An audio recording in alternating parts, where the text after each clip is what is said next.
तो जो श्री चरण है वो मन चित्त की जड़ता दूर करने वाले हैं। हाँ, पर ये कार्य कराया किसने? संत ने कराया। इसके पश्चात ही जीव कृतार्थ होता है। फिर समझ में आता है, संत के मिलने के बाद समझ में आता है भाई क्या देख रहे थे और क्या देखने के लिए भगवान ने ये आंख दी है। देखूं भर लोचन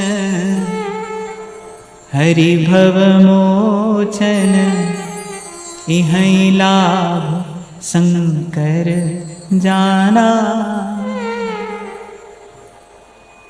बड़े विस्तार से चर्चा की थी एक बार हमने, केवल इसी एक प्रसंग पर। मुझे बहुत प्रिय है ये प्रसंग, इसीलिए क्योंकि हमारी कहानी है ये आपकी मेरी बात है।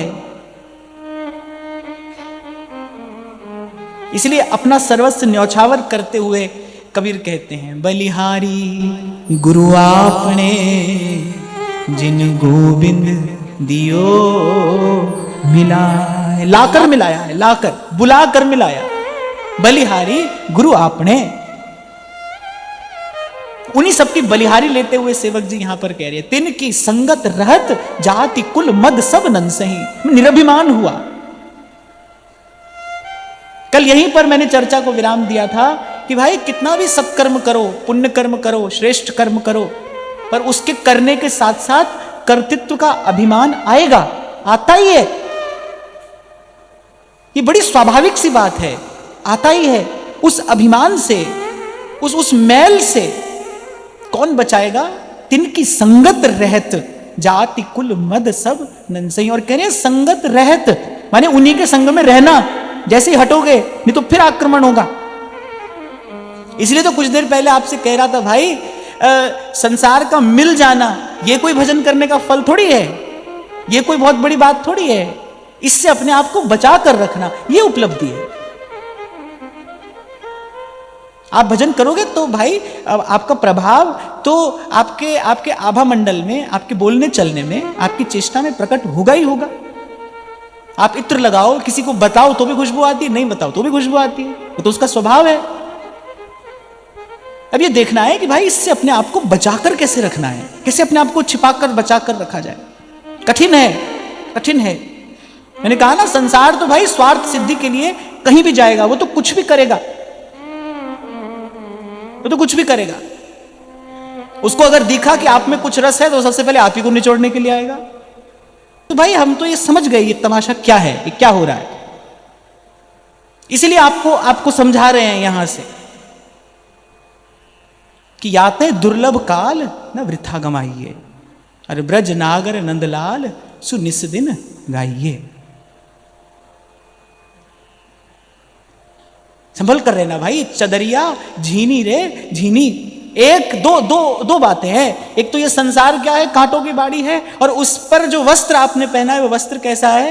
चदरिया झीनी रे झीनी चदरिया, राम नाम रस दीनी चदरिया झीनी रे झीनी।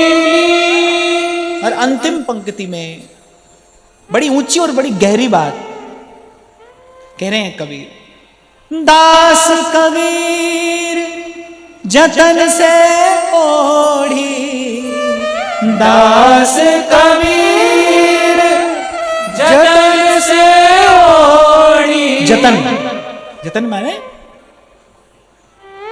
जतन कहते हैं प्रयास पूर्वक, सावधानी पूर्वक संभालते रहना पल पल इसको। उजला वस्त्र है भाई, दाग लग ही जाता है, लग ही जाता है।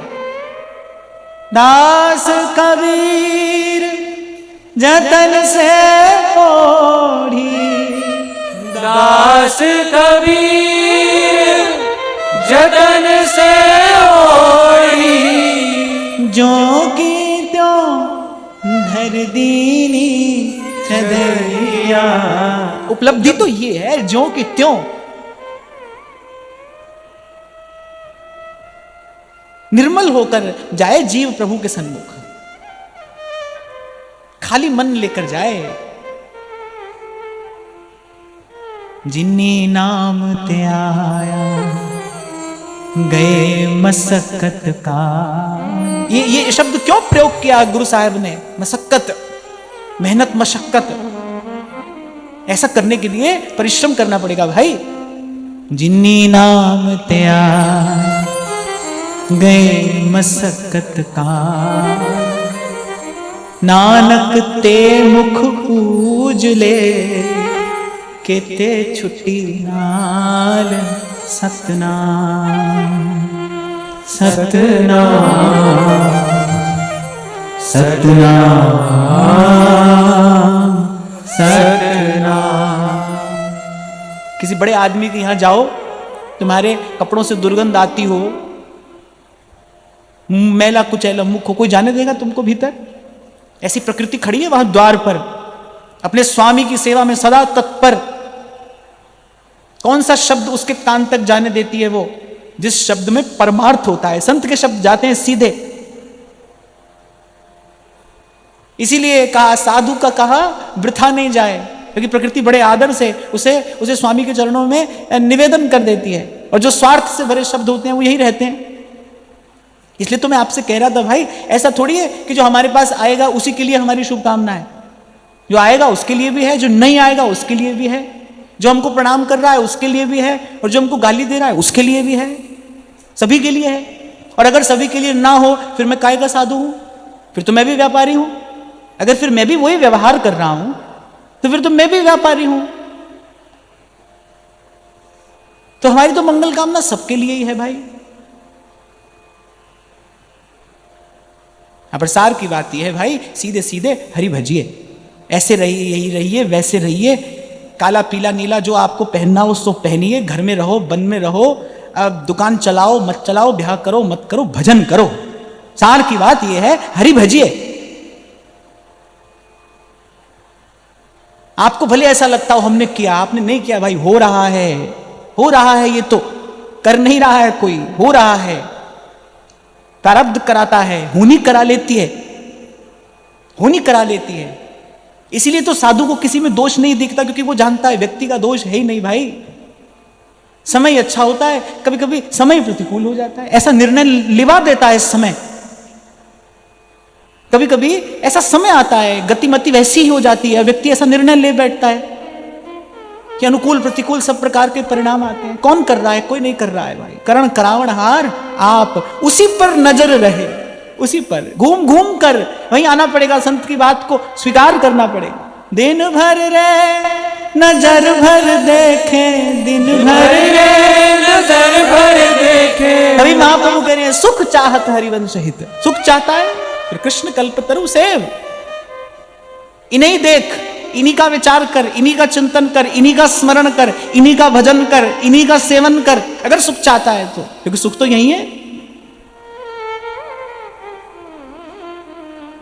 दिन भर रे नजर भर देखे, दिन भर रे नजर भर देखे, अजर अमर की निशान गगन में, आवाज हो रही झीनी झीनी गगन में, आवाज हो रही झीनी झीनी।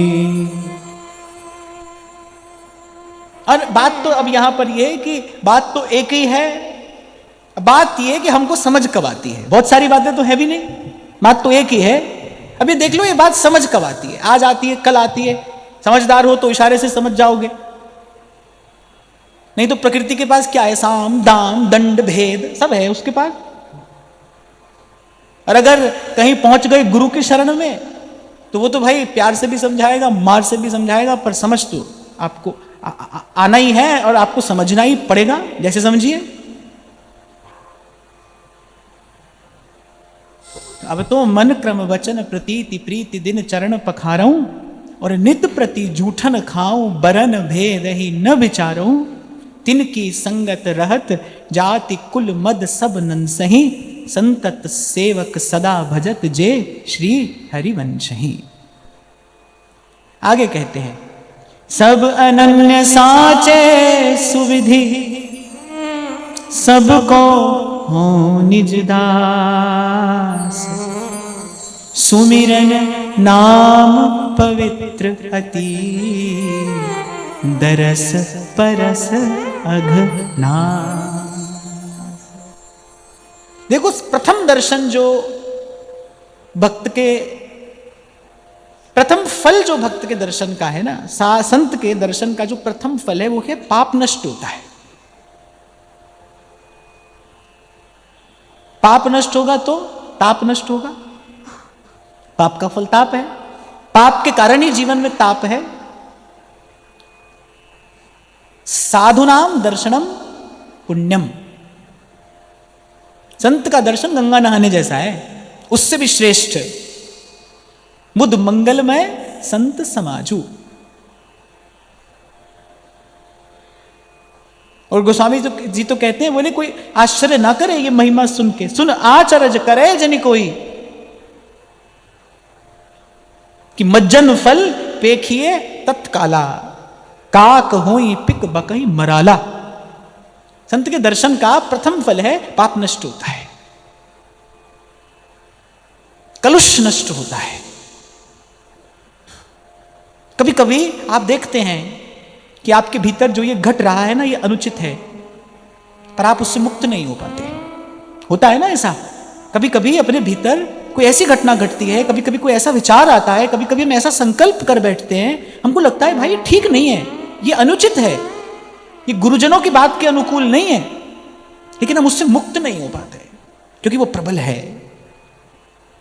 वो प्रबल है। कौन मुक्त करेगा उससे? अरे ऐसी अघ राशि को संत का दर्शन नष्ट करता है। सुमिरन नाम पवित्र अति, दरस परस अघ नास।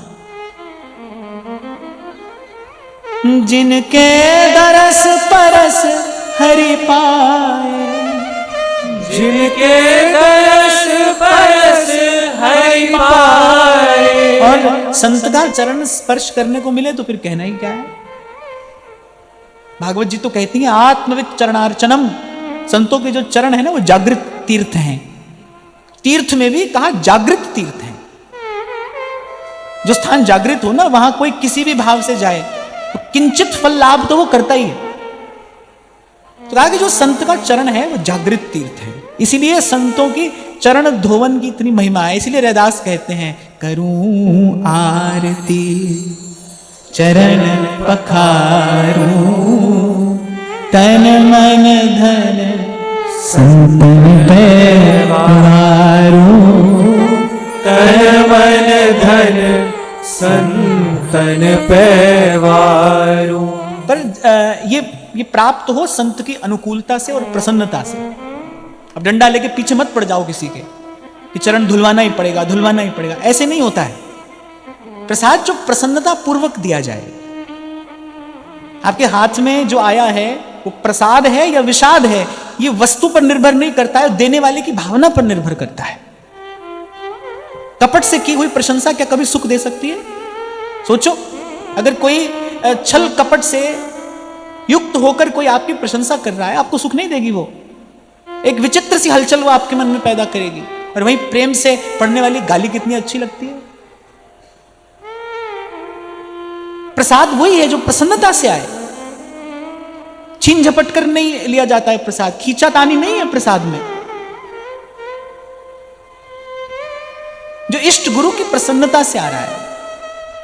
इसलिए मैंने कहा अगर मिल जाए तो फिर कहना क्या, अगर कभी संत प्रसन्न होकर दे दे तो फिर कहना क्या, फिर तो अमोघश्च।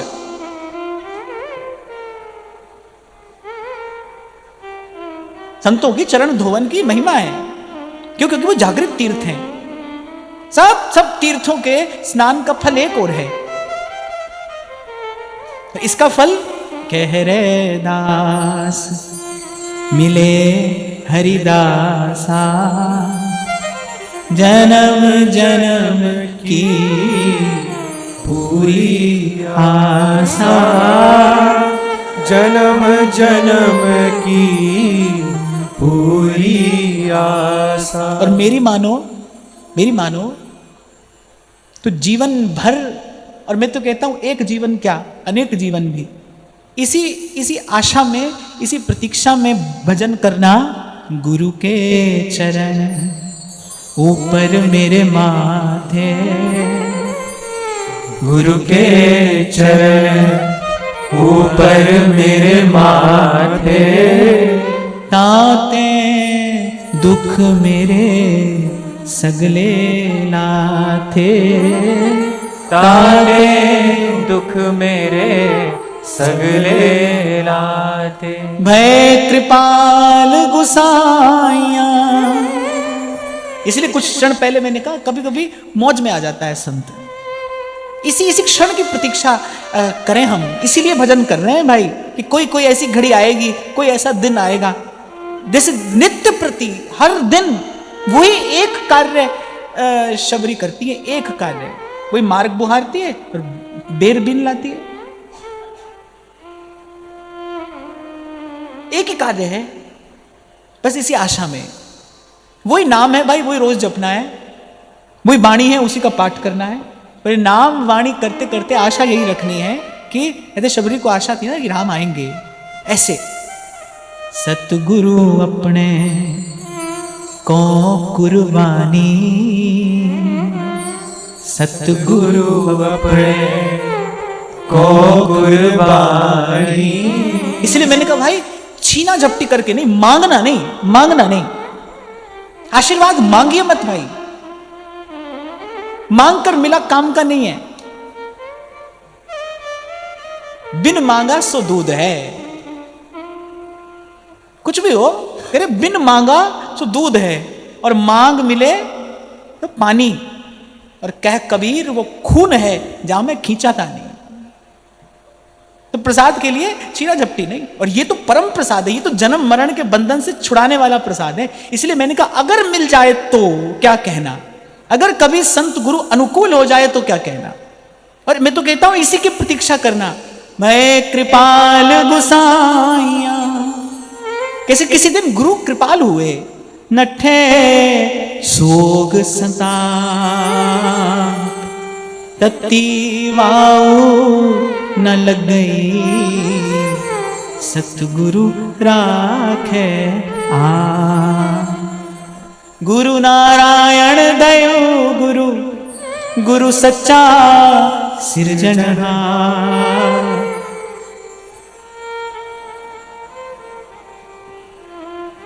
गुरु तुठे सबके छुपाया,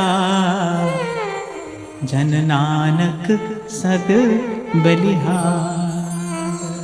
आप देखो कितनी सुंदर भावना है ये, कितनी सुंदर भावना है। अगर कोई इसे धरकर भजन करे कि कभी कोई ऐसा दिन, कोई ऐसी घड़ी आए, कोई ऐसा क्षण मेरे जीवन में आए, गुरु के चरण ऊपर मेरे माथे, ताते दुख मेरे सगले लाते, ताते दुख मेरे सगले लाते। इसी आशा में ही तो गाने वाला गा रहा है ना कि तुम सामने खड़े हो और मैं सजदा कर रहा हूं, बड़ा लुत्फ आ रहा है बंदे को बंदगी में। ये मन की भावना ही तो है। ऐसी एक बड़ी सुंदर भावना है ये, और मुझे लगता है ये सर्वश्रेष्ठ भावना है। इस भावना में भर कर, इस भावना में रम कर, इस भावना में रहकर भजन करिए। किस लिए भजन कर रहे हैं? इसलिए कर रहे हैं भाई कोई दिन हमारे जीवन में ऐसा आएगा कि गुरु के चरण ऊपर मेरे माथे। मैं अनेक बार आपसे कह चुका, आज कह रहा हूं और आगे भी कहता रहूंगा भाई, कुछ कलुष हमारे मन के ऐसे हैं जो किसी भी साधन से नहीं जाएंगे, कुछ भी करके नहीं जाएंगे। उसके लिए केवल गुरु की कृपा चाहिए। भय कृपाल गुसाइया, नठे सोग संताप। इसीलिए व्यास जी कह रहे हैं, जिनके दरस परस हरि पाए, जिनके दरस परस हरि पाए, जागे भाग हमारे भात हरि प्यारे के प्यारे, भावत हरि प्यारे के प्यारे। सेवक जी कह रहे हैं सुमिरन नाम पवित्र अति, दरस परस अगरास। इसीलिए मैं कह रहा हूं भाई गंगा जी की 100 हजार डुबकी लगाने के बराबर है साधु का दर्शन, सच्चे संत का दर्शन।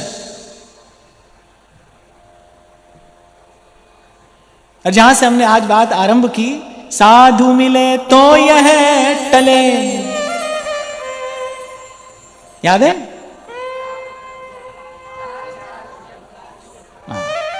काल जाल और जम चोट, 3 बात याद रखना। साधु मिलेगा तो ये तीन चीज दूर हो जाएगी, ये 3 विपदा टलेंगी। सबसे पहले मृत्यु का भय दूर हो जाएगा।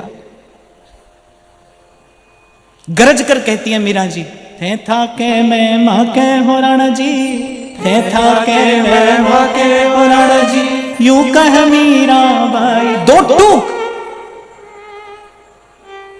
अब की बार तो हम जयपुर में 3 दिन गोविंद जी को यही सुनाते रहे, या फिर ऐसा कहूं कि गोविंद देव जी 3 दिन यही सुनते रहे। तो भाई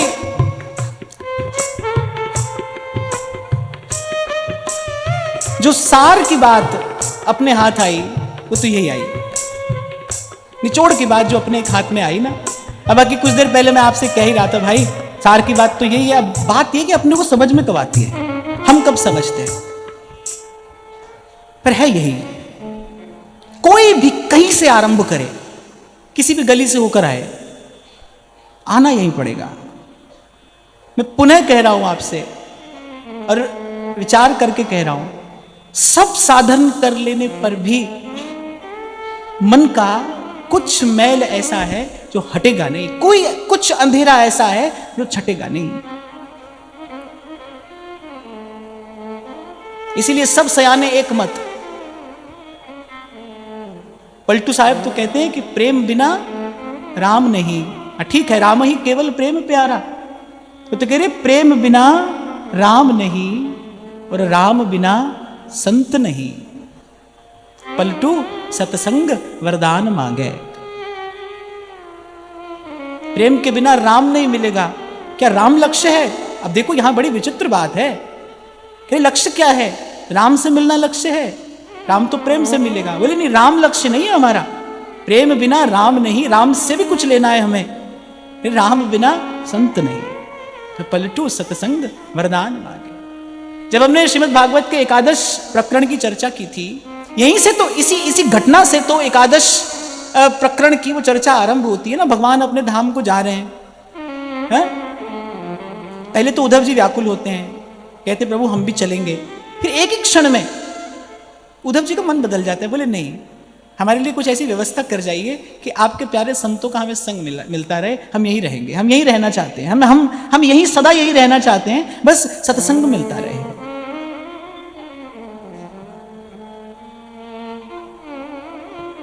ये व्यवस्था आप हमारे लिए कर दीजिए। इसलिए आज बड़ी अच्छी बात सत्संग की कृपा से आपके हमारे हाथ आ गई कि भजन करना है, एक भाव में रम कर रह कर। गुरु के चरण ऊपर मेरे माथे, ताते दुख मेरे सगले लाथे। और फिर कह रहा हूं भाई, आत्मवेत्ता महापुरुषों के जो चरण हैं वो जागृत तीर्थ हैं, जन्म जन्म की जड़ता दूर करने में समर्थ हैं। कोई पोथी किताब की बात नहीं कह रहा हूं मैं आपसे, नहीं कह रहा हूं। मैं आंख बंद करूं या खोलूं, सोऊं या जागूं, मैं किसी भी स्थिति में रहूं, पर कोई मुझसे पूछे ना कि आपके जीवन का कोई आध्यात्मिक अनुभव बताइए, तो वो एक ही है, और वो है इन संतों की कृपा। ये देखा है मैंने अपने जीवन में, ये चमत्कार मैंने अपने जीवन में देखा है। जिसकी योग्यता नहीं थी, जहां हमारा अधिकार नहीं था, अरे मैं तो कहता हूं अधिकार योग्यता छोड़ो, जहां की हमने कल्पना भी नहीं की थी, वहां उनकी कृपा लेकर गई, वहां तक लेकर गई। तो सेवक जी कह रहे हैं, सुमिरन नाम पवित्र अति और दरस परस अघ नास। साधु के दर्शन का पहला फल है पाप नष्ट होता है। दर्शनम पुण्यम। इसलिए कभी मन तप जाए ना किसी कारण से, प्रारब्ध भी है भाई, परिस्थिति भी है, और हम भी कौन सा सिद्ध हैं, हमसे भी भूल हो जाती है, गलती हो जाती है, होती ही रहती है। तो ऐसे कभी मन तप जाता है ना, तो भाई अब बड़ी दूर चलकर कहाँ जाएंगे किसी तीर्थ में स्नान करने, डुबकी लगाने। वहीं अपनी कुंज के कोने में बैठकर किसी संत की वाणी की 4 पंक्तियां गा लेते हैं, उसी के भाव में गोता लगा लेते हैं। और भाई ये युक्ति सदा सफल होती है, सदा सफल होती है। पहले भी कभी शायद मैंने आपसे कहा था, कभी हो जाए ना मन ऐसा वैसा अनमना सा हो जाए मन, तो निकट कोई संत हो तो कुछ देर उसके पास जाकर बैठ जाओ, भले वो बोले न बोले, कुछ कहे न कहे, संत के आभा मंडल में जाकर बैठ जाओ।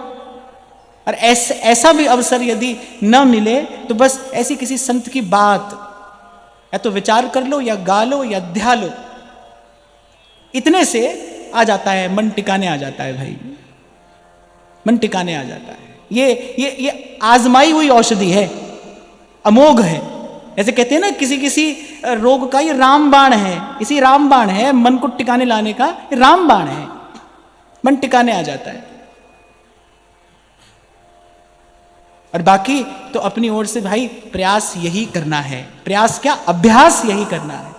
दिन भर रे नजर भर देखे, दिन भर रे नजर भर देखे, अजर अमर की निशान गगन में आवाज हो रही झीनी झीनी, गगन में आवाज हो रही झीनी झीनी।